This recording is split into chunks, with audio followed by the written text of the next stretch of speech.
Mom had 3 daughters in a row. The doctor told her that her body couldn't handle another pregnancy. If she got pregnant again, it might be her last chance. To ensure a male child, Mom started frantically searching for folk remedies, old wives' tales, anything that promised a son. She disappeared for 3 days. When she came back, there was something strange flickering in her eyes, a gleam that made my skin crawl. That night, she did something she'd never done before. She gave me and Becky, my middle sister, each a piece of candy. "Girls," she said, her voice unusually soft, "you know how much I want a son. In this town, without a boy, we'll always be nothing. People will always look down on us." Becky blinked those big eyes of hers, too big for her thin, underfed face, and popped the candy straight into her mouth. She looked up at Mom with that eager-to-please expression. "Yes, Mom," she mumbled through the sweetness. "We want a little brother, too." The candy sat in my palm. Something told me not to eat it. I swallowed hard and nodded seriously. "Mom, I know you'll have a son." Mom looked at me with approval. I fell asleep in a haze. The next morning, I woke to the news that Becky had drowned in the creek while playing. I was devastated, but Mom was eerily calm. She brought home something fashionable for a small town like ours, a cremation urn, except the urn was empty. Then Mom handed me a canister labeled formula and told me to mix her a cup every day until my brother was born. Ever since Mom started drinking that formula,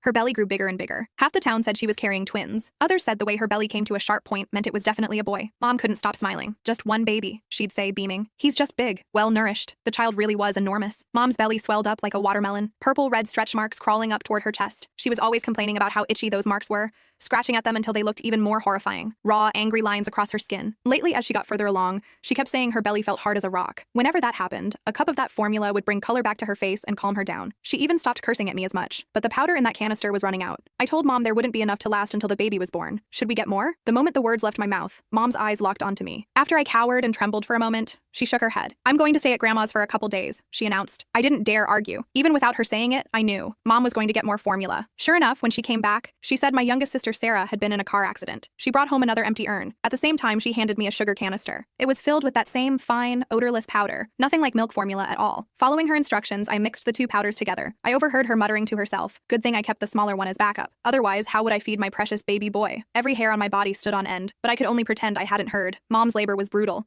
The baby was too big, but she insisted on a natural birth. Better for the child, she said. They had to cut her to get him out. I watched the blood drip, drip, drip onto the floor. The baby was indeed a boy. He weighed 12 pounds, fat and plump, not like a newborn at all, more like he'd already been fattened up for months. The moment my brother was born, our old black dog outside started barking at the house like crazy. The midwife said it was the black dog announcing good fortune. She rattled off all kinds of auspicious sayings. Mom's grin stretched from ear to ear as she nursed the baby. That dog barked all night long. Nobody in the house could sleep. Late that night, I snuck over to the window to look. The dog was tied up far from the house, but it was facing Mom's room, whimpering every now and then like it was heartbroken. My brother didn't cry, didn't fuss. He'd eat and sleep, that's it. Dad and Mom kept saying he was their lucky star, their good boy. Not like us girls. We came into the world to collect debts, screaming our heads off from day one. Mom's belly deflated like a punctured balloon after my brother came out, but it looked wrong, like there was still something in there. Click the link in my bio to get the full story for free.